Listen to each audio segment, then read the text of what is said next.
No te puedo dedicar mucho tiempo.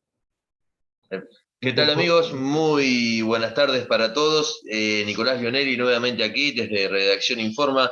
Seguimos acomodándonos con la persona con quien vamos a hablar hoy, a la cual le agradecemos obviamente su buena predisposición y esta gentileza que ha tenido con nosotros. Le comentamos a todos, son las 11:20 de la noche y nos hemos hecho un espacio. Javier se ha hecho un espacio para nosotros para poder comenzar un poco. Así que bueno, le vamos a dar la bienvenida a Javier Di María con nosotros. ¿Cómo está Javier?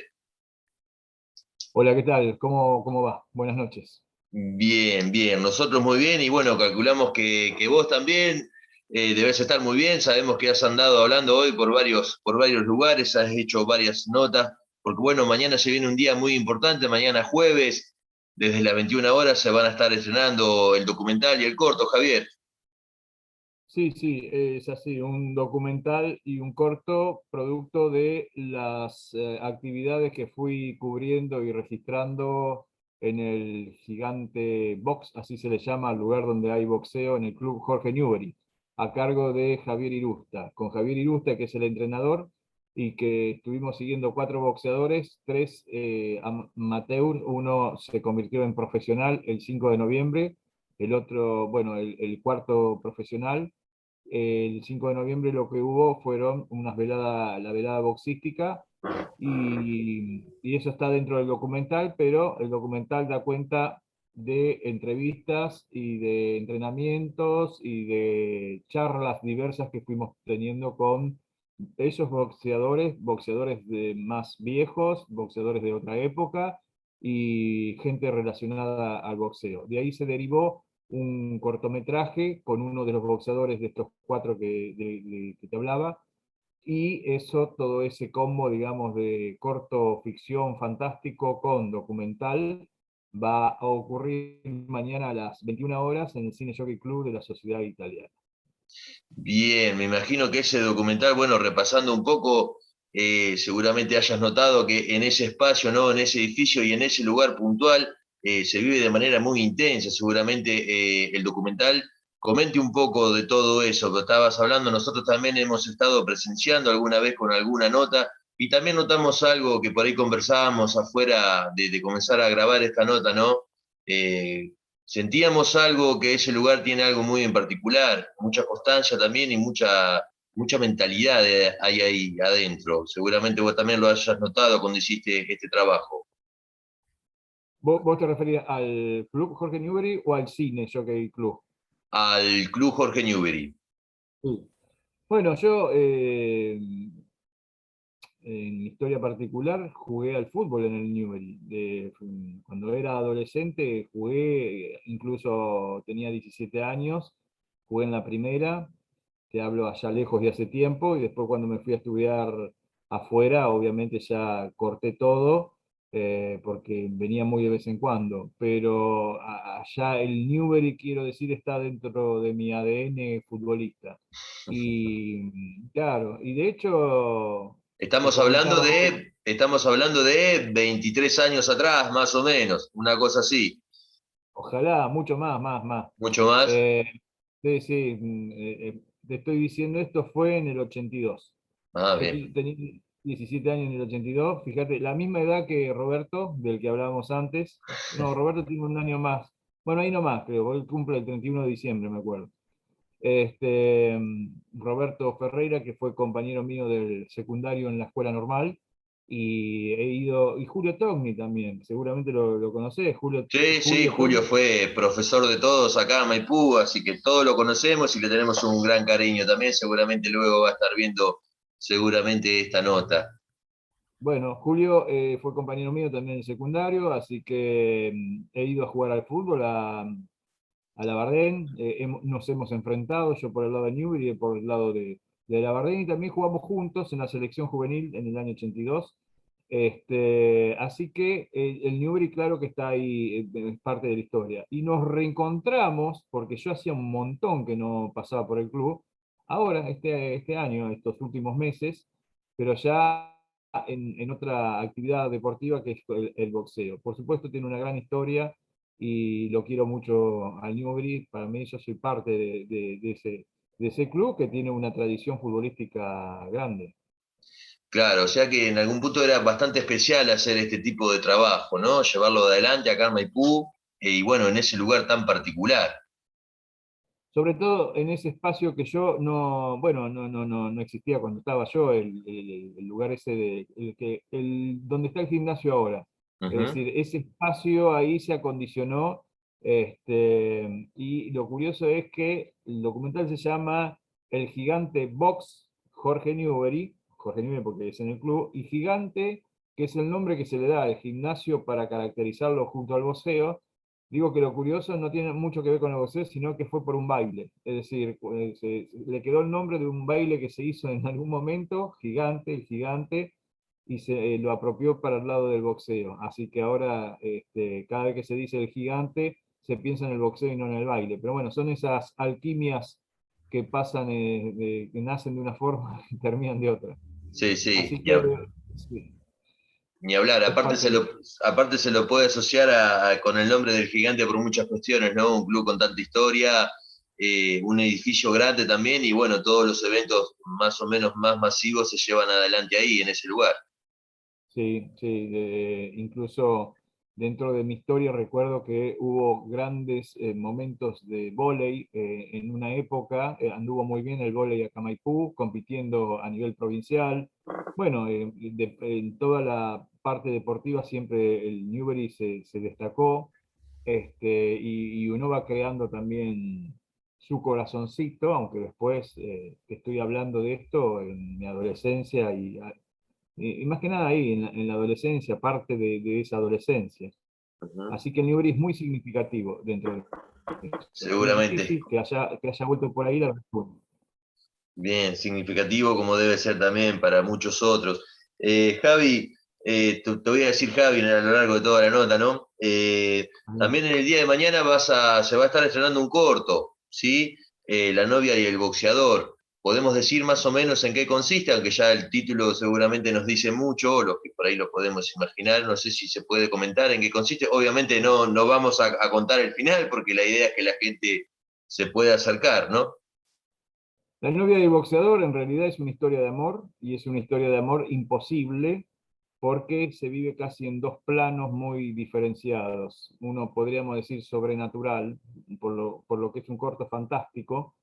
Lo único que puedo decir es que una novia de 18 años que está a punto de casarse, el novio que tiene que llegar no llega nunca y ella se queda esperándolo toda la vida. Y en esa espera sucede algo fantástico, que casi aparentemente como que no tiene mucho que ver el boxeador, pero tiene que ver, después vamos a ver por qué. Son como dos personas. Hay una frase de un poeta alemán que siempre me gustó, que dice que el amor son dos soledades que se juntan para protegerse, como que uno está indefenso junto al otro y ambos se protegen. Entonces hay algo de esa idea, pero también el género es el fantástico. Yo quería aprovechar a Hiam Milusi, que es uno de los boxeadores, que me gustaba su physique du rol, y el physique du rol de la hija de Javier Irusta, que es Lucía Irusta, que es la otra parte de esta historia. Así que son dos personajes en un ambiente como La Buscada, que es una estancia hermosa, que es una casa vieja, por eso tiene un perfil más de época. Hay, hay varias cosas, también la voz en off es de Blanca Oteiza, una actriz española, y su hija, así que tiene una cruz internacional el corto. Claro, claro, seguramente debe estar genial para ir a verlo. Eh, por qué lo pensaste así, Javier? ¿Por qué lo pensaste así en la historia? ¿Qué fue lo que te despertó de llevarla para ese lado? Lo vamos a decir, Javier, es un director dramaturgo. Esto consiste en crear el guión y la escena. Por qué te fuiste para ese lado? Qué fue lo que te llevó a decir esto lo tengo que hacer? Esta historia la Bueno, tengo que contar de esta manera. Por ahí se puede relacionar un poco. Obviamente no podemos comentar mucho en qué consiste, no podemos comentar más en qué consiste el corto de mañana, eh, pero bueno, también en la cabeza de un boxeador siempre está también la relación, ¿no? Se puede relacionar en algún punto? Yo creo que tendría que partir de las circunstancias materiales, que son las siguientes. Tengo dos personas que no son actores, entonces no les puedo pedir cosas actorales. Eso Ujú. limita cualquier trabajo de corto o largo. Por lo tanto, no pueden hablar, porque donde más se evidencia cuando uno no es actor es al decir un texto. Esto es una cuestión técnica concreta. Es decir, yo soy director de teatro y soy profesor de teatro y uno puede enmascarar muchas cosas cuando no se es actor, incluso con el cine, por determinados planos, movimientos de cámara, música, lo que fuese, pero lo que no puede enmascarar es decir un texto. Alguien que no es actor se nota que no es actor cuando dice un texto. Entonces, ahí tenía una limitación material que yo tenía que resolver de alguna manera, y por lo tanto ahí pensé que me lo iba a suplir una voz en off. Es decir, una voz que cohesiona un relato por fuera, que va contando una historia a la manera de había una vez, pa, y todo eso. Entonces pensé en una actriz que conozco muy bien, que me gusta cómo dice las cosas, que es española, que se llama Blanca Oteiza, y le pedí a ella si me podía hacer esa voz en off. A su vez le pedí a la hija de Blanca, que es una voz más joven, para la voz de la chica, que en la versión de Maipú la hace la hija de Javier Irusta. Y Ujú. por otro lado tenía el perfil de Giam, que tiene un rostro medio Marlon Brandiano, no llega a ser Marlon Brando, pero tiene así como una cosa más rústica, al Stalin Kowalski, el Marlon Brando de los veintipico de años, no el último que estaba gordo, digamos, el de los veintipico de años, y digo, bueno, de esta idea mucho más sutil y suave y atractiva de la chica y de lo rústico de esta antítesis, algo me interesa y todavía no sé qué, porque muchas veces pasa que, bueno, tenés la historia, pasa que te seducen un par de elementos y decís, bueno, a ver cómo los combino. De hecho, la historia se fue escribiendo con Javier Irusta, que es el entrenador de boxeo, que no es guionista ni nada, pero con el que yo hablaba, digo, che, mira, pasa, no puedo decirte que hablaba porque si no voy a revelar cosas de la trama, Claro. pero, pero hubo cosas que muy atentamente él hizo ciertas devoluciones que yo fui anotando y salió una especie de primer guión. Luego, en la edición, apareció la estrategia narrativa, que es decir, ¿qué empiezo contando primero? ¿Qué conviene que cuente? Como soy guionista, soy dramaturgo, digamos, estoy entrenado en cómo utilizar un diseño de narración. Entonces, todas esas cosas, estoy tratando de responder a esa pregunta de que no es que surja algo desde el vamos y dice, voy a contar esta historia, no. Tenés como una idea, lo que hay que hacer es convertir esa idea en una película. Es decir, porque si queda en idea, no haces la película. El tema es que todo eso se tiene que terminar en una película. El guión, las actuaciones, los audios, la música, hasta el diseño de los títulos, etcétera, etcétera, etcétera. Que es mi saber audiovisual.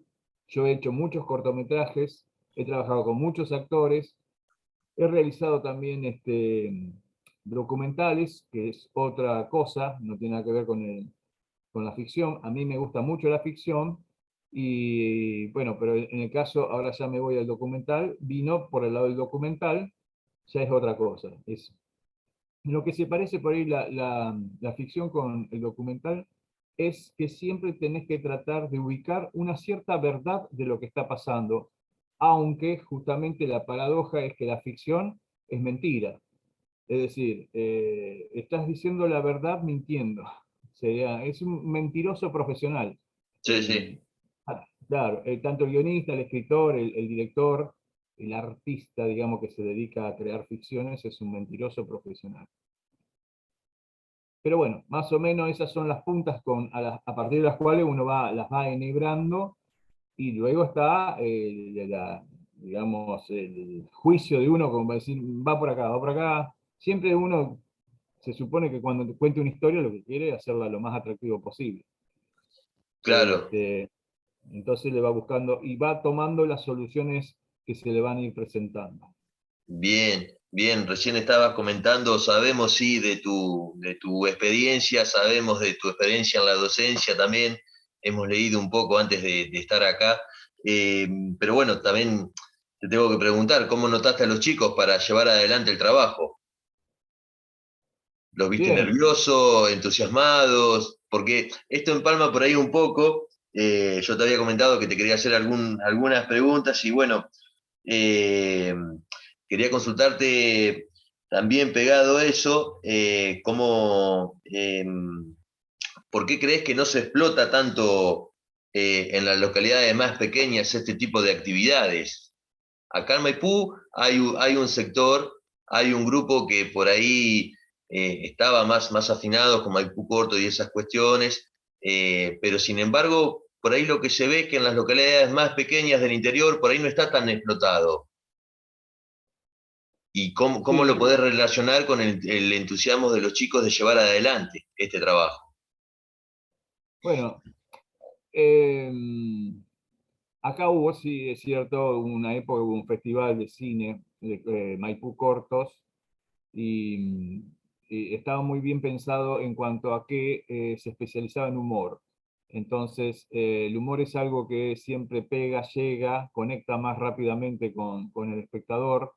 Lo bueno era que justamente había un público ávido, el propio público de Maipú y los que iban a verlo, porque también la propia gente de Maipú participaba actuando.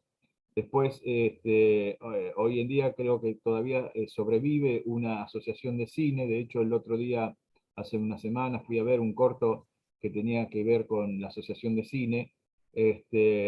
Pero lo que ocurrió mientras existieron esos 10 años de festival fue que se generó no solo un público, sino también una producción que partía de la propia gente de Maipú y hubo gente que estaba muy interesada. Después, cuando dejó de existir ese festival, decayó. De hecho, yo por lo menos no recuerdo si se siguieron presentando cosas, pero en ese momento había un interés por hacer cortos. Ahora bien, eso es una cosa. La otra es dedicarse a esto profesionalmente. Es decir, una cosa es tener una cierta afición y otra es dedicarse profesionalmente, que supone, como todo profesional, estudiar los medios, los instrumentos, reflexionar sobre eso y probablemente entonces eso sea más difícil de hacer en los pueblos chicos. Quiero decir, generalmente cuando uno ya labura de esto, trabaja, no está en los pueblos, sino que se va a las grandes ciudades, es Ujú, requerido en otros lados. Y ya es más poco común que, en mi caso particular, es porque digamos que yo vine, ahora estoy desde mediados de este año, entonces como me dedico a esto, me gusta de vez en cuando entrenar, por decirlo de alguna manera. Digo, bueno, me voy a claro. hacer un cortito. Claro, me voy a hacer un cortito, me voy a hacer esto. Y ahí tenés, un cortito puede tener niveles de complejidad. Una cosa es un texto e imágenes, otra cosa son textos e imágenes con actores, otra cosa es, qué sé yo. Entonces, según los niveles de complejidad que te vayas proponiendo a vos mismo, y que se supone los podés hacer para entrenar, o no entrenés, sino querés hacer un corto, pero ya supone que hay una producción que te tenés que ocupar. Yo creo que toda esa movida es un poco difícil de hacer. Si no te dedicas a esto, para hacerlo bien, Ujú. me refiero. Y, por ejemplo, este último corto, que es La novia y el boxeador, como te decía, todo este proceso que tuvo, pero lleva tiempo todo lo que es también la postproducción, la edición, cada una de esas cosas hay que hacerlas minuciosamente. Entonces, por ahí no sé cuánta gente puede estar, más allá de su afición, dedicarle tiempo para que esto salga bien. Yo creo que no es para todo la bota de potro, como dice el dicho. Ujú, ujú, ujú. Bien, sabes que yo estaba pensando, sos una persona que por ahí todo el tiempo está pensando, ¿no? Todo el tiempo está creando arte. Yo te quería consultar cómo lo veías vos, si considerabas que el arte viene a completar un espacio o a romper con una barrera, porque muchas veces es a través del arte donde por ahí se rompen algunas barreras o abrimos un poco más la conciencia. ¿Cómo te lo tomás vos a la hora de crear? Yo creo que antes de responderte eso, lo curioso de esta entrevista es que es inusual, porque a mí me han hecho muchas entrevistas, pero generalmente no se interesan por el tema artístico, se interesan más por un tema informativo y comunicativo. Y esto es reflexionar sobre, por ejemplo, la importancia del arte, que es una pregunta filosófica prácticamente. Rara vez uno tiene el espacio para pensarlo y decirlo. Dicho esto, lo menciono porque es inusual la entrevista en ese punto. Ujú, Eh, yo entiendo que el arte es aquello que te permite hacer que las cosas no te pasen de largo. Es decir, si no existiese el arte, uno estaría tan metido en su propia cotidianeidad o resolviendo cuestiones que no existiría ese lugar que te dice, para un cachito, mira acá, escucha esto. Es decir, si yo pienso el cine, que es mi especialidad, y el teatro, que es mi otra especialidad, lo pienso como el lugar que, gracias a que existen ciertas obras de teatro y ciertas películas, me detengo para tener una experiencia de la experiencia. Pues el arte sería eso, la experiencia de la experiencia. Voy a tener una experiencia de, por ejemplo, esta entrevista, es una experiencia. Pero si yo la quisiese a esta entrevista crear en un sentido audiovisual y hacer una película, tengo que, para el tipo que vea esta entrevista, sería la experiencia de ver a través de esa película. La película es un medio expresivo, pero es mucho más que eso. Digo, a mí no me importan a mí las películas que me enseñan algo porque no voy a aprender al cine, pero sí las que en algún momento me dicen, esto que vos lo veías de tal forma, te pasaste de largo. Por ahí no estoy de acuerdo, sin embargo, me agarra, me atrae y me pone delante de esa cuestión, y esa es para mí la importancia del arte. El arte, sea en escultura, en pintura, en... Lo que pasa es que mi afinidad mayor la tengo que ver con el cine, conozco bien el teatro, y estoy sensibilizado con las otras artes. Mi especialidad, como te decía, es mi profesión, el cine y el teatro. Sé de pintura, sé de literatura, digo, pero todas tienen en común esa, por medio de sus propios códigos, atraparte y decirte que esto no se te pase de largo. ujú, Quédate 2 segundos acá. Después, bueno, hay mucha complejidad en cuanto a que hay distintos géneros, distintas temáticas, distintos tratamientos, distintos autores, distintas escuelas, bla, bla, bla, bla, pero eso es parte de la cultura, que es el saber. Qué sé yo, si yo voy a decir neorrealismo italiano es esto, la Nouvelle Vague es esto, el cine mudo, pero eso es parte de la cultura. Cualquiera ujú. con un poco de memoria y sabiendo relacionar una cosa y estar atento, lo difícil del arte es que es un trabajo de síntesis y es un trabajo de singularidad, cuando vale la pena llamarlo arte.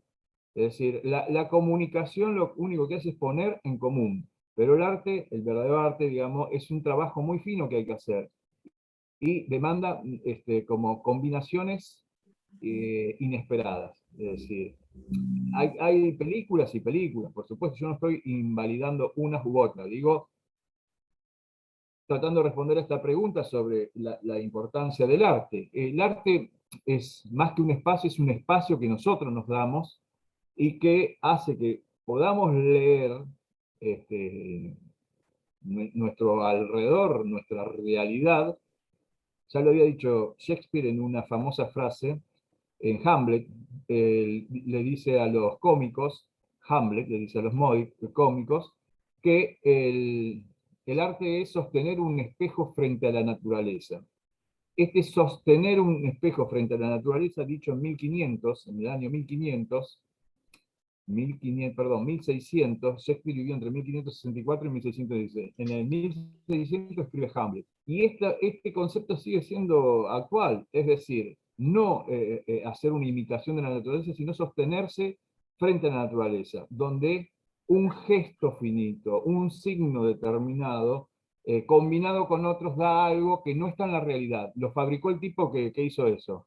El que escribió el guión, el que escribió la película, el que pintó el cuadro, el qué sé yo. Con su sensibilidad y con su percepción nos transmite algo. Entonces, más el cine que es complejo en cuanto a las materias significantes que intervienen. Bueno, no me quiero volver como muy específico en eso, pero digamos que el tema es, vos me decís, yo pienso en una cuestión de percepción, ¿y qué pasa si esa puerta verde que vos ves atrás, en realidad, es otra cosa? Porque ese es el trabajo que hace un artista, es dejar de observar las cosas como se solicitan, puerta, y verla en combinación, la famosa combinación de los surrealistas, que no hay nada más hermoso que un maniquí haciéndole el amor a un paraguas, en una mesa de disección. Entonces, esa combinatoria de cosas que esto es esto, esto es esto, esto, el artista las combina y da otra cosa, y bueno, después se solicita un espectador atento y sensible para eso. Ujú, ujú. Genial, genial. Bueno, Javi, no te quiero robar más tiempo porque ya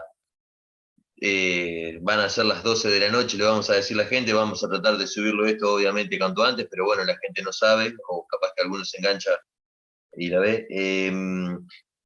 Quería consultarte antes también, antes de terminar esto, si bueno, si este trabajo que has realizado acá en Maipú abre las puertas para nuevos Eh, y futuros. Ahora te compré una cosita que me quedó ahí en el tintero, yo me engancho con estos temas, pero el teatro, la cuestión del teatro, justamente, teatro viene de teatrón, que significa el mejor lugar para el espectador. Era así, para los griegos, el mejor lugar para el espectador se le llamaba teatrón con H. Entonces, había dos espacios, que era el que observa y el observado. Imagínate que el teatro es la amplificación de todo signo que de no existir te pasa de largo. Es decir, por ejemplo, la amplificación del sonido, para los griegos usaban coturnos, máscara, todo eso, para que se viera mejor, para captar mejor. Todo el espectáculo está pensado siempre para que alguien no le sea indiferente lo que está viendo. Lo contrario del teatro es la indiferencia. Si algo te resulta indiferencia, es lo contrario, indiferente es lo contrario al teatro. Entonces, fíjate si el arte no es importante porque construye un lugar en el que las cosas no te tienen que ser indiferentes. Gracias al arte eso existe. Por supuesto, no todas las cosas te pueden interesar, pero bueno, lo contrario del teatro sería como estar muerto, porque no articulás signos y no adquirís valor, no le Ujú. das valor a las cosas.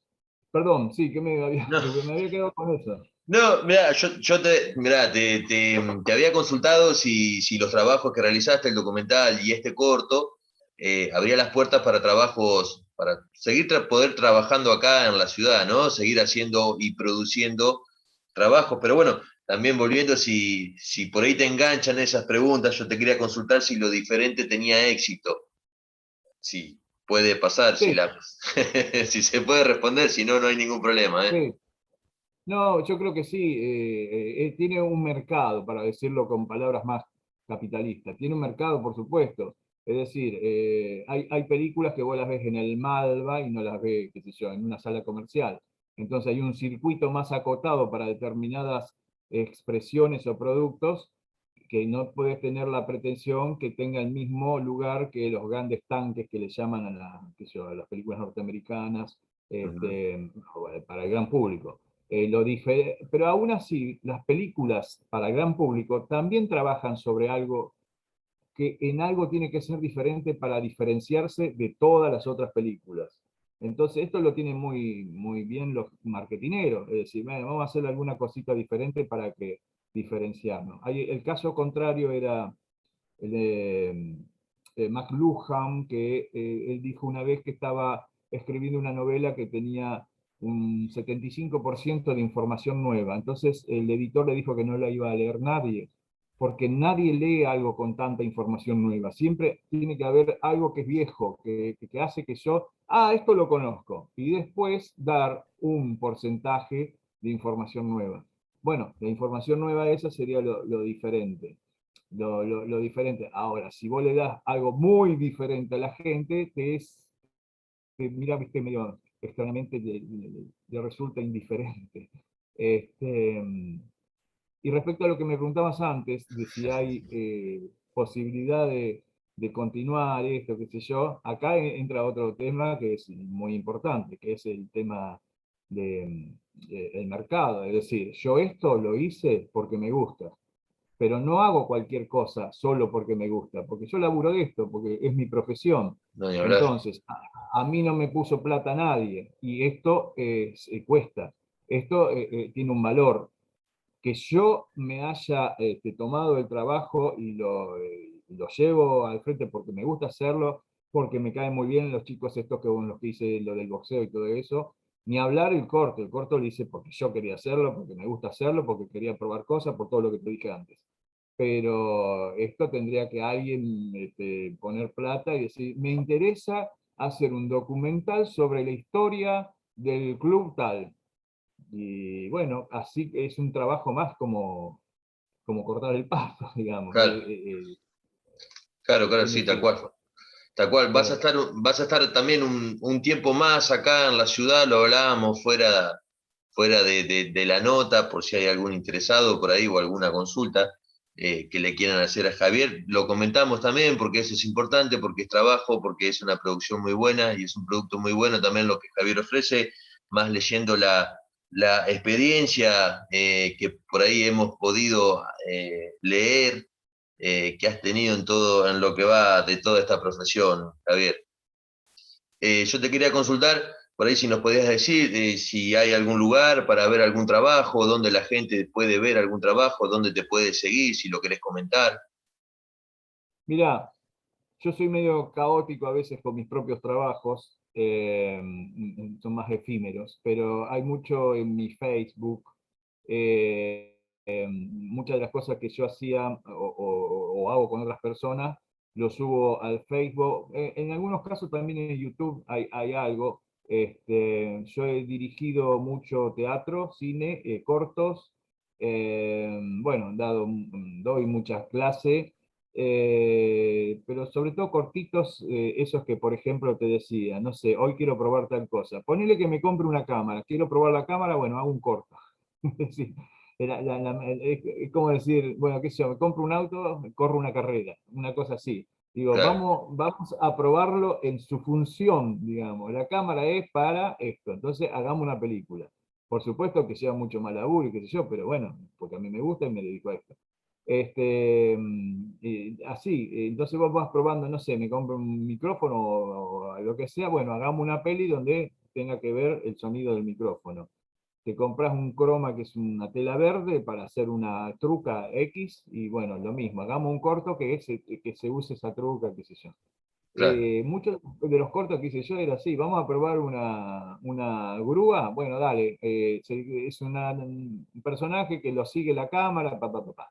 Entonces, muchas de esas cosas se hacían, las terminaba, la editaba y después las subía ahí en mi Facebook hay un montón de videos de todo tipo, sobre todo ahora cuando me vine a Maipú hice unos cuantos también. Y el año pasado estuve dirigiendo mucho, pero ya contratado para la Fundación Sagay, que es una fundación que defiende los intereses de actores y actrices de televisión. Pero ahí dirigí por Zoom, esta cosa rara del Zoom, ¿no? Bueno, uno termina acostumbrándose a hacer de todo un poco. ujú, tal cual, tal cual. Así Bueno, que yo por ahora tengo cosas en el Facebook y eventualmente algunas en YouTube, cualquier cosa, después veré de subir alguna parte. vamos a estar compartiendo también algún link. Le recordamos a todos, Javi de María, lo pueden buscar a través de las redes sociales, como lo hemos encontrado nosotros también, y como lo ha etiquetado Javier Irusta, que le mandamos un saludo, que siempre también nos reciben de la mejor manera. Nosotros los de Redacción Informa siempre es un placer ir a trabajar ahí. Lo mismo que decías vos, es lo mismo que sentimos nosotros cada vez que pisamos el gigante. ¿No? Así que, bueno, Javier, te agradecemos muchísimo estos ratos, este momento que has tenido con nosotros, felicitarte, no solo por este trabajo que parece ser muy bueno porque representa, en algún sentido, da el sentido de pertenencia a una institución y a una ciudad tal vez. La verdad que estamos bastante expectantes nosotros también de poder verlo. Felicitarte por eso y también por todo este camino recorrido, porque sabemos que has escrito críticas también y bueno, eso seguramente fortalece mucho el trabajo y todo eso, toda esa experiencia se va a ver volcada en este trabajo que se va a presentar mañana a partir de las 21 horas en la Sociedad Italiana. Yo soy muy maipuense en cuanto a aprovechar el pueblo para hacer cortos en ese sentido. Es decir, me parece que es muy rico la historia, son muy ricos sus personajes y son muy ricas las locaciones. Que creo que un poco de eso daba cuenta ese festival que estuvo 10 años, de pensar cómo aprovecharlo en pequeños relatos, que no otra cosa son los cortos. Pero si vos cuando veas La novia y el boxeador vas a ver que tranquilamente ahí se puede contar un largometraje. Tiene un bosquecito muy mágico, tiene unas tranqueras que parecen western, Ujú, tranquilamente se puede hacer un western, a mí me encanta el western, es de época, digo, son cosas que con bajo presupuesto se pueden hacer cosas muy buenas. ujú, ujú. Muy bien, Javier, muchísimas gracias, ¿eh? Ha sido un verdadero No, placer para nosotros. gracias a vos y bueno, espero que haya servido algo de esto. Sí, siempre sirve. Nos Bueno, vemos, Javier. Muchísimas gracias. te espero Muy bien, amigos. mañana. Ahí acaba de pasar Javier, Javi Di María con nosotros, así que nos volveremos a reencontrar en alguna próxima entrevista. Muchísimas gracias a todos y agradecerle también a los auspiciantes que hacen posible que esto salga adelante.